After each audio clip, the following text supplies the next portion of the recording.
morning, everybody. Happy Friday. We are looking at a PCE and actually a Fed Powell event happening today. So while it is Good Friday and it is an unusual day to be releasing this data and making comments about the economy on this particular day, it is the reality. And since I thought I was going to take a look at the markets here in my office anyways, I thought I would invite everybody in and say, hey, this is what I'm looking at. How can we prepare together? And then go spend the rest of the day doing whatever it is we're going to do, hopefully some time with family and friends and, away from maybe the charts. But since there are some events and since we did just wrap up Q1, I thought, you know what, let's take 15 or 20 minutes to take a look at what we've got going on as we get this PCE data. Now, there is not really going to be a way to gauge this data. However, there will probably be a little bit of movement in the currency. So in my past life as a forex trader, and I still like to trade forex, just not as much anymore, this market really doesn't close. I mean, it's closed from Friday afternoon, really evening, to Sunday evening, much like futures are. But they really don't close for much. They're closed for Christmas Day. They're closed for New Year's Day, and otherwise, commerce continues. Needing to convert euro to U.S. dollars or dollars to yen or what have you, that does just continue. So while there won't be, obviously this is a bank holiday, while there won't be broader participation, you'll see there'll be a little bit of movement. So, I thought, while we're talking about what's going on with this PCE, let me move this clock out of the way. There we go.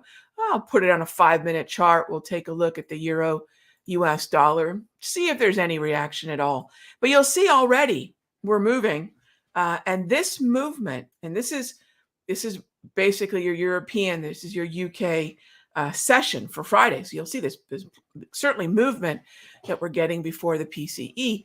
This movement in the Euro US is indicative of US dollar weakness. So in the Euro US, whether that's the Forex, which is your cash market, your foreign exchange, whether it's your futures contract of the 6E, or whether it's looking at something like FXE, the ETF, this is a look at the euro and the US dollar. So think of that foreign exchange, the exchange rate. And as this is moving higher, this is the euro gaining ground on the dollar. Or you look at it another way, the dollar losing ground on the euro. But this is actually US dollar weakness, right? So we'll see what this does in about 6 minutes.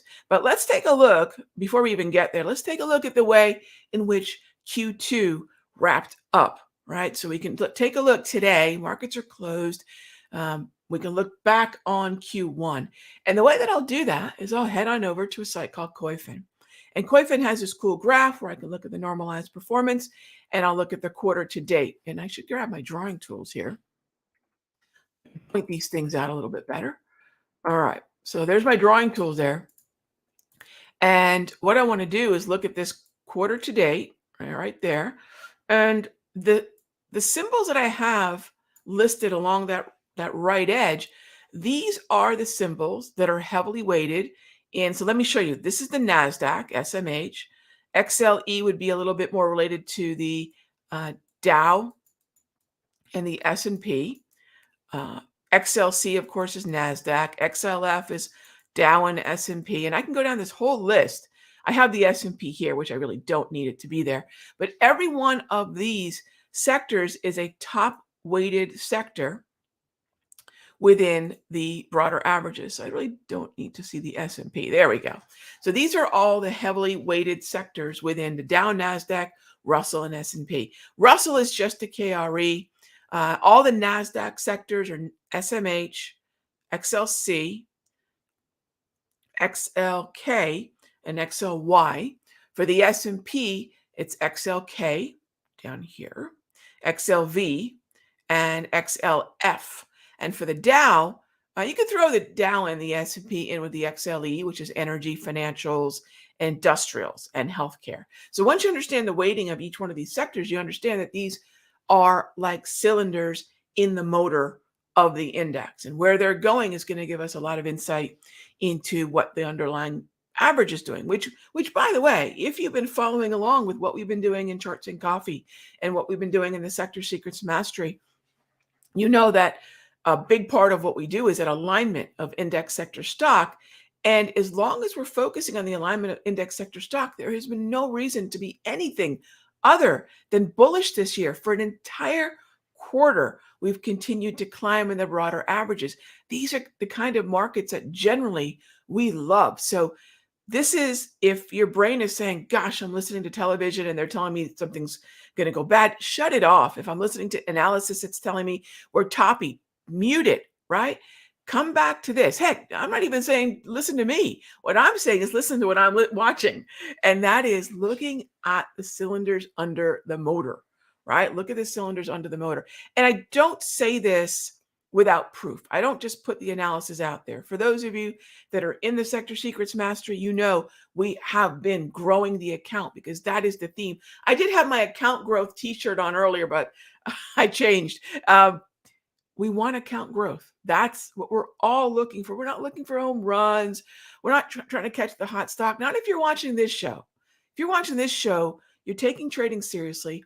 You want to sit in a room with other traders who are taking it seriously as well, supporting each other and finding ways to make money, not to find the meme stock, not to find the stock that just happens to be having some moment, to find that consistency in the trading approach that allows us to take advantage of these trends. So please know, this is coming from a place where these are trades that we're taking and setting up. Our members are doing this and it's working. So I'm not just putting this out there as supposition. The PCE is going to come out in about 2 minutes. And you can see already it looks like the euro selling off a little bit after what was a pretty strong rally from about 4 a.m. forward. 4 a.m. is interesting because that's typically your, again, depending on where we are within the daylight savings time moves, that's your end of Asian session time. So 4 a.m. is an important time. Typically 7 a.m. is the early part of the US for volume and volatility start to kick in. All right, so back to the macro, and then we'll come back here in about 90 seconds. And again, I'm not trading anything. This is just observing how the data is being reacted to through some of the limited means we can on a day that the markets are closed. Stock market is closed, futures markets are closed. All right, so let's go back to that koi fin. All right, where did it go? I know I had it just, there we go. Let's go back to this koi fin. All right. So when we're looking at koi fin, take a look at what's been leading the charge and what the shifts have been. The last month has been interesting. So the last month is what we'll look at to talk about Q2. Q3 obviously was very good for all the indices, probably no more so than the NASDAQ, because for the most part of that 3-month period, semiconductors and communications did very, very well. But at the latter part, the latter third, if you will, of that quarter, so basically through March, things changed a lot. So here's a 1-month normalized performance. So this is singling out the month of March. Take a peek. Energies and Fuego. Semiconductors are still hanging in, but semiconductors are a one-trick pony.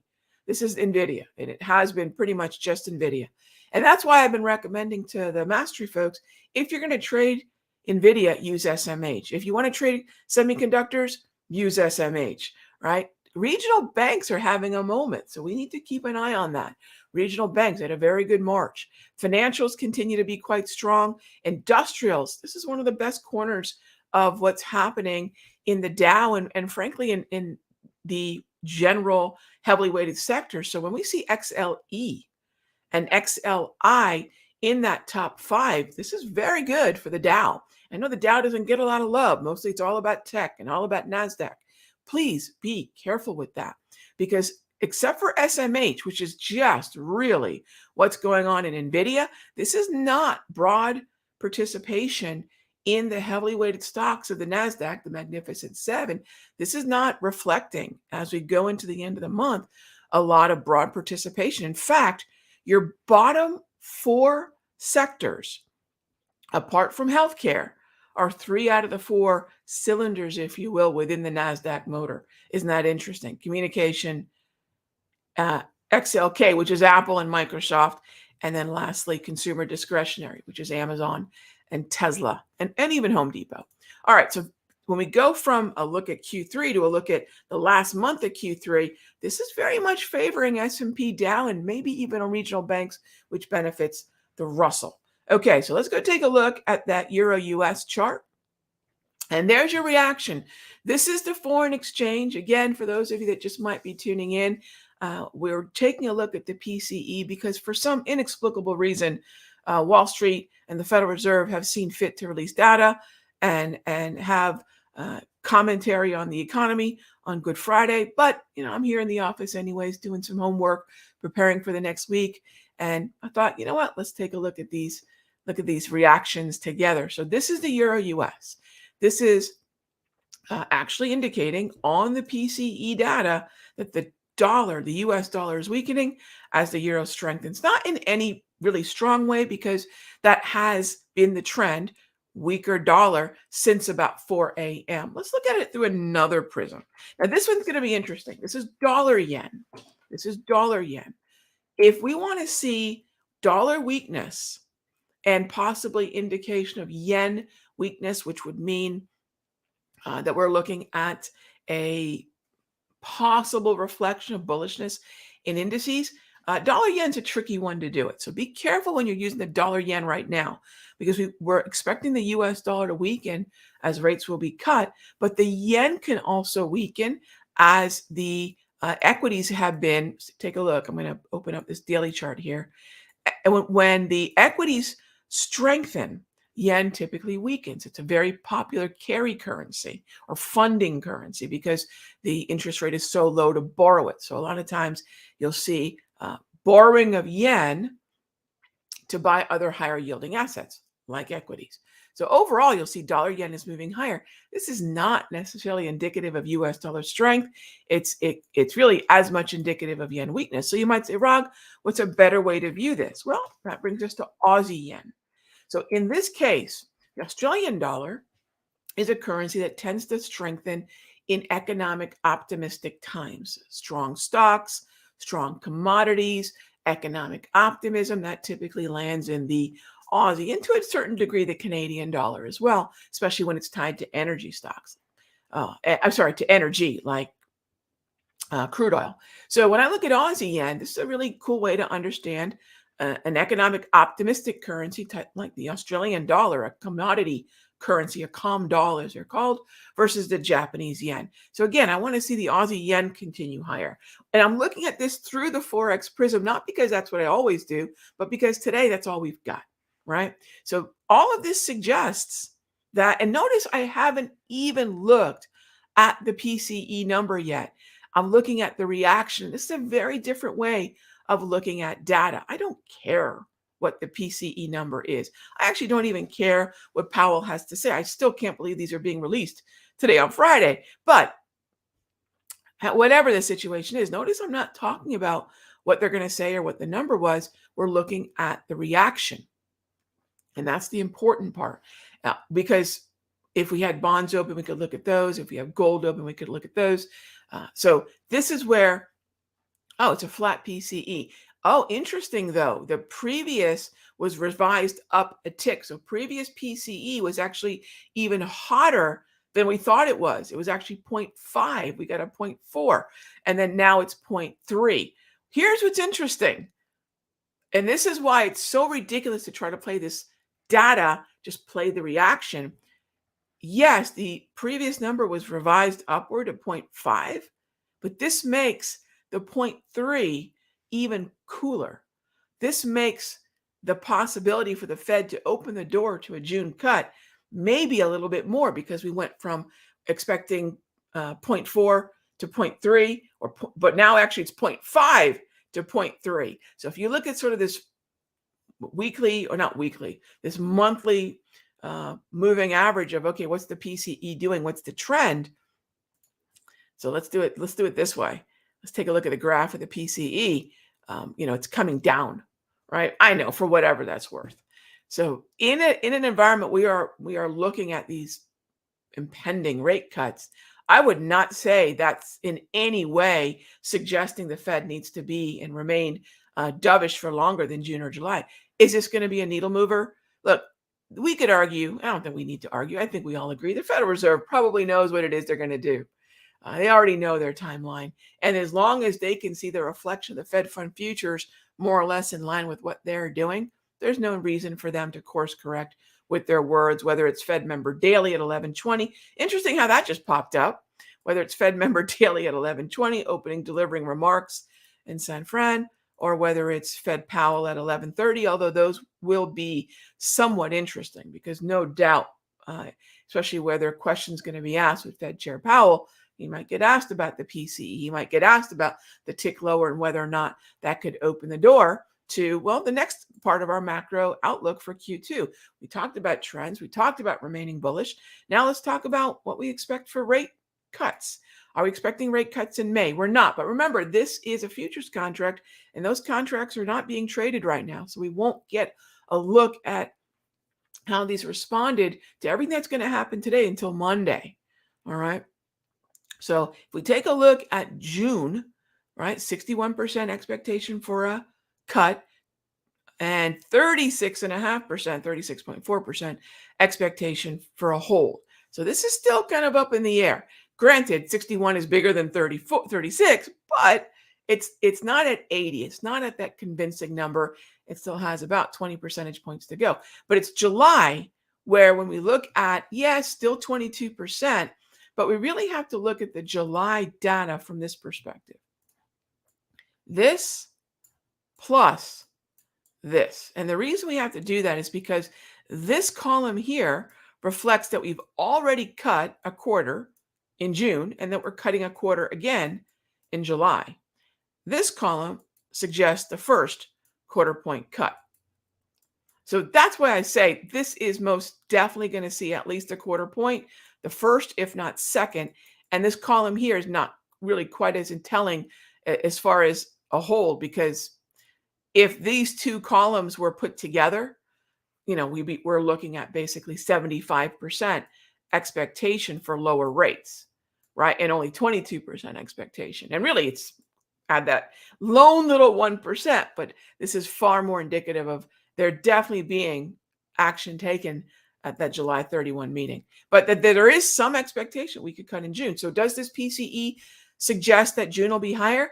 I don't want to guess, but just having looked at this data for years and years and years, yeah, I'm not going to be surprised if June takes a bit of an uptick on this PCE. And that's exactly what we're going to respond to. That's what we have here this morning, gang. And I'm going to circle back to Aussie. Look at that Aussie yen. That is a stronger Aussie. That is weaker yen. That is typically indicative of optimism in equities, so index strength, stock strength, and U.S. dollar weakness. If we want to take a more direct look at U.S. dollar weakness, there's the euro retesting the highs of the morning. Yes, it's a bank holiday. It's Good Friday. But this is one way we can take a look at what we'll probably see on the Sunday open. All right. So again, I'm just doing a little bit of homework here early this Good Friday. And I thought, well, why not have everyone join me in the office? We can do this together. And speaking of joining me, before we wrap up, we will do a Charts and Coffee, by the way, in about 20 minutes. If you haven't already heard, if you don't already know, I have my next gen indicators ready to go. We're releasing them. I know a lot of you already have them. We had a pre-sale. So I know a lot of members have already got their hands on the top tier pro system. On Wednesday, I'm going to show you what we've been doing with them. I'm going to show you why we're adapting to what's going on in this current environment. That's going to be this coming Wednesday. So the 3rd at 8 p.m. I like to put New York time, just so everyone's clear. New York time. It will be recorded as always. But if you haven't registered yet, if you want to know what we're doing, one of our members said gold was a great trade. That it was a top tier system pro trade, right? We got into a long position in gold, and we're still in that long position in gold. And speaking of gold, you could pull up the XAU USD and look at what gold's doing versus the US dollar right now. And if inflation's coming down, right? Inflation's coming down, my sector secrets mastery folks, this gold position should continue higher, because this means that we're seeing the contraction of real yields or real interest rates. And that is going to be a bullish catalyst for this gold position that is already moving and grooving for us in our favor. So this is an example of a top tier pro system trade using tools that acknowledge that modern markets are not necessarily moving for the reasons they once did. I just finished watching Dumb Money, and it is what it is in terms of a movie. I know there's some other documentary type coverage of it. One of our members mentioned Eat the Rich. I'll check that out today. That'll be a good one. That'll be a good one to watch when the markets are closed. But it reminds me that retail traders have an impact on the markets we trade, including us. But there's a broader group of retail traders that are moving the markets in a different way. There's a broader group of computers we call algorithms that are moving the markets in a different way.